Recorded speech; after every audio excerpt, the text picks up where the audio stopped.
ويحكي وقديش يعني اشكركم.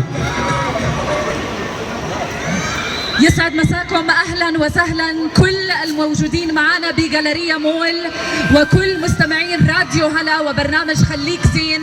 يسعد مساكم واهلا وسهلا فيكم بهالامسيه اللي بتجنن. صراحه قد ما مقدمه اشياء بحياتي ما شاء الله عليكم، عمري ما شفت ناس عندهم طاقه قدكم، ويعني ما شاء الله على محبوب العرب. فعلا بيستاهل لقب محبوب العرب لانه اليوم شايفين جمهور غفير بجاليريا مول.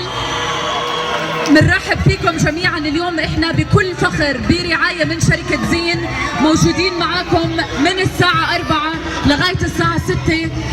رح يطل علينا فيها نجمكم النجم المحبوب محبوب العرب